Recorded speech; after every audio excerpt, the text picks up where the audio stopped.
자, 이제 5번째 주제로 넘어가도록 할게요. 자, 개인적 공권입니다. 이것도 뭐 중요하죠.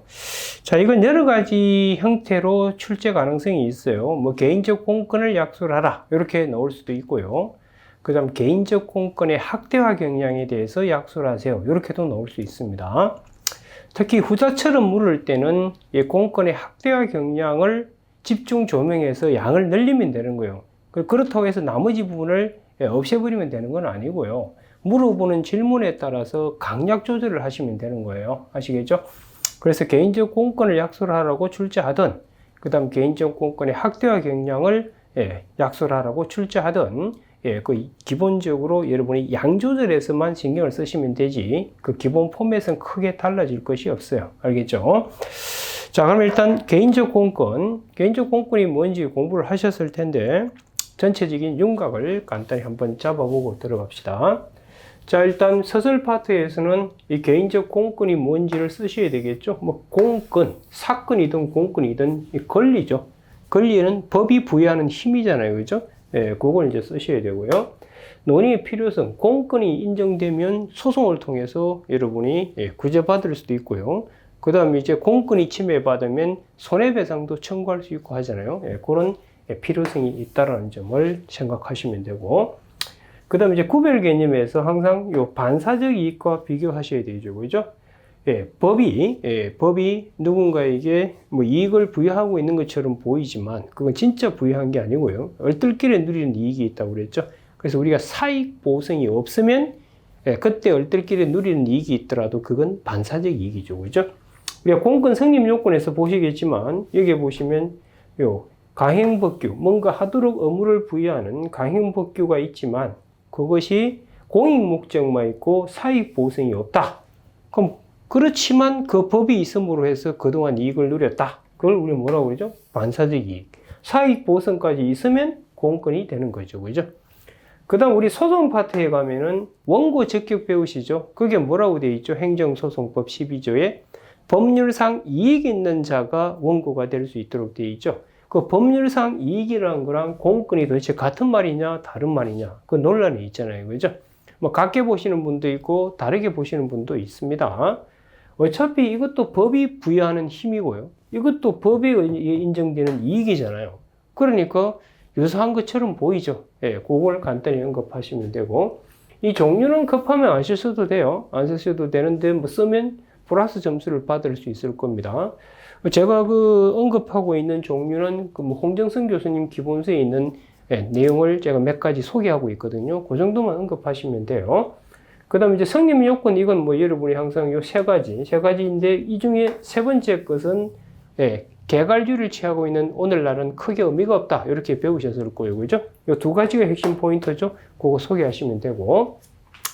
그 다음에 이제 개인적 공권의 학대화 경향. 오늘날 왜 공권이 넓어지게 되는가? 그 등장 배경에 대해서 한마디 정도는 언급하실 줄 아셔야 돼요. 자, 그럼 학대화 시키려면 이걸 넓히면 되잖아요. 그죠? 그게 이제 요 내용에 있어서 요 부분을 이 부분을 학대하면 된다는 거죠. 그래서 구체적 이해는 나중에 소송 파트에 가면 여러분 인인소송, 경업자 소송, 경원자 소송 배우셨잖아요. 그런 걸 간단히 소개하시면 될 겁니다. 그렇게 해서 결론을 맺으시면 돼요. 됐죠? 자, 그러면 개인적 공권 5번째 주제를 같이 한번 보도록 합시다. 자, 서술에서 어휘에서 개념 키워드, 그죠? 직접 자기를 위해서 일정한 이익을 주장할 수 있는 공법상의 힘, 즉 법이 부여하는 힘이죠. 그 말이 반드시 들어가야 되고요. 그 다음에 이제 개인적 공권을 논의하는 이유는 이 개인적 공권이 인정이 되면은 제가 소송을 통해서 구제받을 수 있다고 그랬죠. 그죠? 그래서 원고 적격도 인정이 되고, 그 다음 국가배상을 통해서도, 여러분, 금전적 구제도 받아내는, 배경이 되게 될 겁니다. 자, 구별 개념은 아까 언급한 것처럼 그 반사적 이익과 그 다음 우리 원고 적격이 인정되기 위한 법률상 이익, 이 두 개와 비교를 하셔야 돼요. 반사적 이익은 아시다시피 여러분들, 법이 행정청한테 일정한 의무를 부여하고 있지만 그 부여하는 법의 취지가 오직 공익 도모성만 있고 특정 개인의 이익, 즉 그게 사익이죠. 사익 보상이 없다. 하지만 그 법이 있음으로 해서 그동안 누려왔던 이익이 있다면 우리는 그걸 간접적 혹은 사실상의 이익이라 해서 그걸 총칭해서 반사적 이익이다 이렇게 부르고 있는 거죠. 그죠? 그걸 답안에 쓰시면 돼요. 그래서 반사적 이익에 대해서 보면 개인이 간접적으로 얻게 되는 사실상 이익. 요게 이제 답안에 현출되면 되고요. 그럼 이제 개인적 공권은 아까 논의의 필요성에 언급한 것처럼 개인적 공권이 침해되면 소송을 통해서 구제받을 수 있지만 반사적 이익은 법이 보호하는 이익이 아니기 때문에 반사적 이익이 침해됐다고 법에 호소할 수는 없겠죠. 그리고 손해배상도 청구할 수 없을 것이고요. 그죠? 그 다음 이제 구별 기준이요. 당연히, 관계, 보호 규범이 기본적으로 사익을 보호하고 있는가 없는가. 즉, 해당 법 문헌이 오직 공익만 도모하는지 아니면 사익도 도모하고 있는지 이거 가지고 판단하잖아요. 그죠? 그래서 사익 보호성이 있으면 공권이 되는 거고 사익 보호성이 없으면 반사적 이익이 된다. 이렇게 배우셨을 거예요. 그죠? 자, 그 다음 이제 법률상 이익과 도대체 같은 말이냐 다른 말이냐 이건 같게 보시는 분도 있고 다르게 보시는 분도 있다고 간단히 소개하시면 돼요. 자, 그 다음 개인적 공권의 종류를 거기 세 가지 소개하고 있죠. 이것도 뭐 여러 개 되시는 분들은 답안에 현출하면 좋고요. 여러 개 안 된다면 이것 빠뜨렸다고 대시에 큰 지장은 없을 겁니다. 그걸 제가 이제 구체적인 권리와 그 헌법에 의해서 바로 나오는 구체적 권리가 있고요. 그 다음 이제 법률로 구체해야 기본적인 공권이 만들어지는 것도 있고요. 그 다음 이제 그 실질적 공권과 그 다음 실질적 개인적 공권과 내용이 특정되지 않는 개인적 공권 이렇게 나누기도 하고요. 그 다음 이제 실체적 개인적 공권과 절차적 개인적 공권이 있죠. 이렇게 또 두 개 나누는 거예요. 우리가 뭐 여러분들 행정 절차에서 배우셨잖아요. 그런 절차를 통해서 인정되는 권리도 있습니다.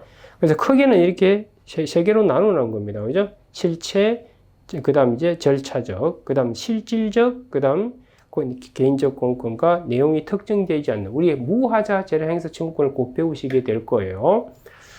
그래서 이 실질적 공권, 우리 행정개입 청구권 들어보셨잖아요. 그거와 비교해서 우리가 뭔가 특정한 걸 꼬집어서 이거 해주세요 할 수 없지만 한계는 준수해서 해주세요. 그게 무하자 재량행사 청구권. 보통 이걸 형식적 공권이다 이런 식으로도 표현을 하잖아요. 자, 그 다음 이제 로마자 4번에 오셔가지고 개인적 공권의 성립 요건이죠. 두 가지, 그죠? 강행법규가 있어야 되고, 그 강행법규에 의해서 어떤 의무가 부여되어 있어야 되고, 그 의무 부여하는 강행법규의 취지에 사익보호성이 들어있어야 되죠. 그럼 사익보호성이 있냐 없냐 판단한 기준 관련해서, 이거 뭐 여러분들 해마다 모의고사 제가 출제하면 답안을 잘 쓰시더라고요. 그 당의 법 규정만 갖고 판단하는지, 아니면 관련법까지 가는지, 아니면 헌법에 있는 기본권까지 가는지, 학자들의 다수 입장은 기본권 조문까지, 헌법에 있는 기본권까지 가서 사익보호성을 끌어내려고 하죠. 그죠?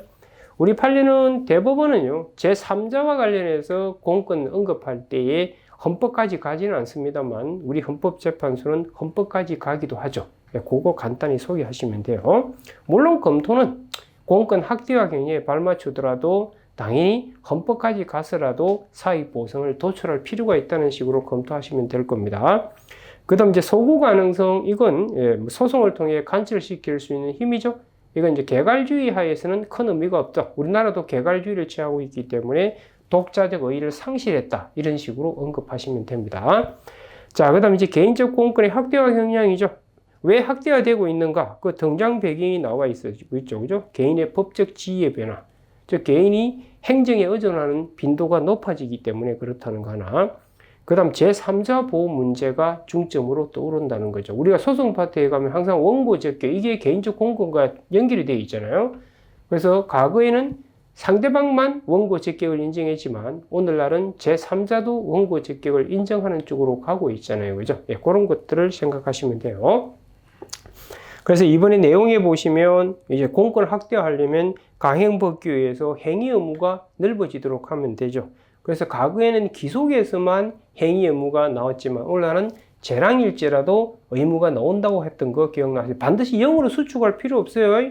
0으로 수축하지 않더라도 공권이 나올 수 있죠. 그게 바로 무하자 재량행사 청구권. 우리 조만간 지금 곧 살펴보겠습니다만 아시겠죠?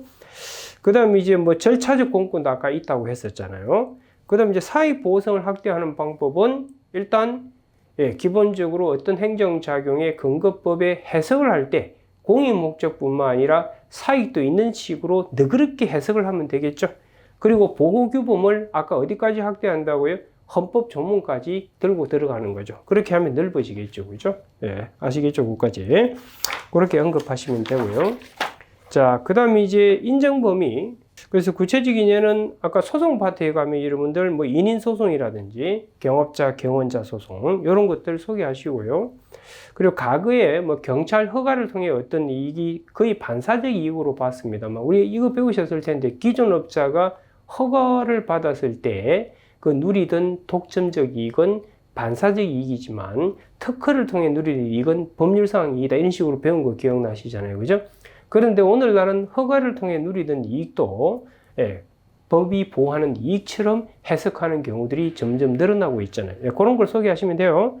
그렇게 해서 결론 맺으시면 돼요. 결의에서는 어쨌든 국민의 기본권, 실질적 보장을 위해서 공권을 점점 넓혀갈 필요가 있겠죠.